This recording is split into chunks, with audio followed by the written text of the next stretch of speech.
तो स्टडी के दौरान क्या हर्डल थे, मतलब क्या चैलेंजेस थे आपके लिए जो आपको लगता था कि उनको आपने फाइट किया और उसके बाद इस लेवल पे पहुंचना? मैंने 2016 में मेरी जॉब छोड़ी और मैंने पढ़ाई स्टार्ट कर दी। पर उसी दौरान मैं और मेरे एक ब्रदर हैं, हम 2 ही भाई बहन हैं।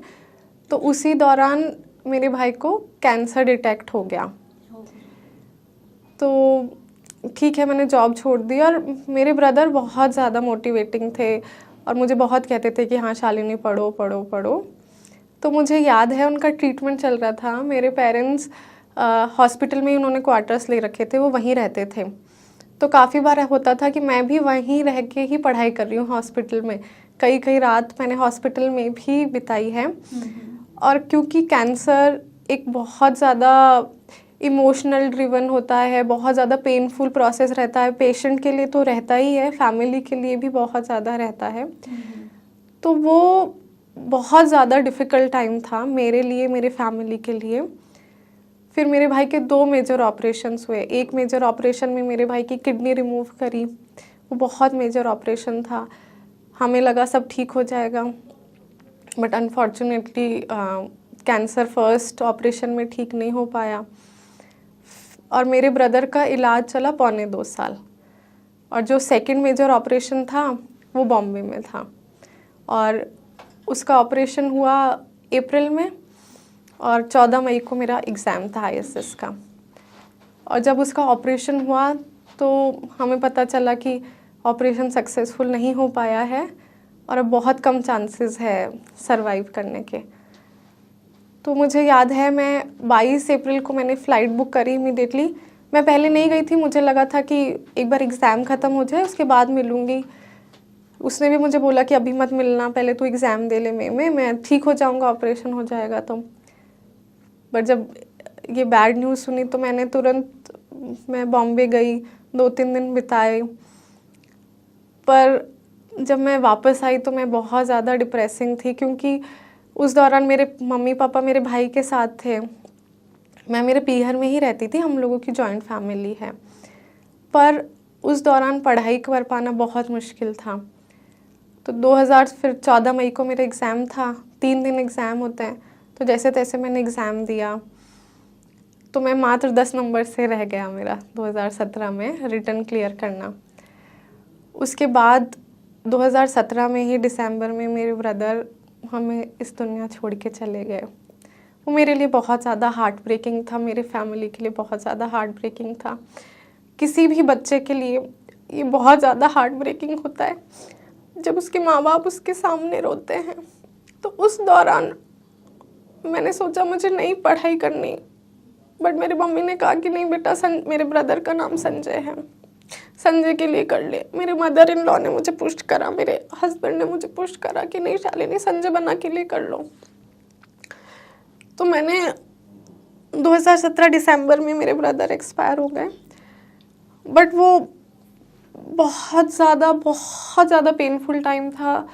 तो मैंने पढ़ाई कंटिन्यू करी, बट ऑब्वियसली मेरा सिलेक्शन नहीं हो पाया, क्योंकि उस दौरान मैं प्रेग्नेंट भी थी। मेंटली? हाँ, नहीं, मैं प्रेग्नेंट थी एक्चुअली। और मेंटली मैं बहुत ज़्यादा परेशान थी। फिर 2019 का जब मैंने दिया तो मेरा बच्चा 4-5 महीने का ही था। तो एक बच्चे के साथ पढ़ाई करना बहुत मुश्किल होता है, और जब आप मैरिड होते हो तो आपकी बहुत सारी एडेड रिस्पॉन्सिबिलिटीज़ होती है। और मैं बहुत ज़्यादा इमोशनल हूँ। मुझे मेरे mother in law, father in law, मेरे सिस्टर इन लॉ से बहुत अटैचमेंट है। तो जब वो लोग विज़िट करते हैं घर पे तो मुझे लगता है कि नहीं, मुझे मिलना है उनसे, मुझे मिलना है। बट मेरे मदर इन लॉ ने यहाँ पे बहुत स्ट्रॉन्ग स्टैंड लिया। 4 साल 5 साल कंटिन्यूसली सपोर्ट करना एक बहू को, मदर कर सकती है। मेरी मदर ने बहुत सपोर्ट करा मुझे, बहुत सपोर्ट करा। मदर करती है, सबकी मदर्स करती है, बट मदर इन लॉज बहुत कम सपोर्ट करती है। मेरी मदर इन लॉ मेरे सामने चट्टान बन के खड़ी रही कि नहीं, तुम पढ़ो, मैं देख लूँगी। क्योंकि हमारी सोसाइटी ऐसी है कि अगर बहू साथ नहीं रहे, ठीक है, सास ससुर के साथ नहीं रहती कोई बात नहीं, अपने हस्बैंड के साथ भी नहीं रह रही है तो वो थोड़ा सा अजीब लगता है सबको, क्योंकि मैं मेरे मम्मी के घर पे ही रह के प्रिपरेशन करती थी। बट यहाँ पे मैं यही कहूँगी कि मेरे फादर इन लॉ, मेरे मदर इन लॉ और मेरे तीनों सिस्टर इन लॉज, उन्होंने इमेंस सपोर्ट करा मुझे। एंड ऑब्वियसली मेरे हस्बैंड मिस्टर हरेंद्र सिंह, उनका सपोर्ट के बिना तो ये बिल्कुल पॉसिबल नहीं होता। तो 2020 में फिर मेरा बच्चा 1 साल का था, 1.25 साल का था, तो मैं उसको छोड़ के फिर मैंने पीजी ज्वाइन कर लिया, क्योंकि छोटे से बच्चे के साथ पढ़ाई कर पाना बहुत मुश्किल होता है। तो मैंने उसे छोड़ा और पीजी ज्वाइन करा। वो भी बहुत, एक माँ के लिए छोटे से बच्चे को छोड़ के जाना बहुत दुखदाई होता है।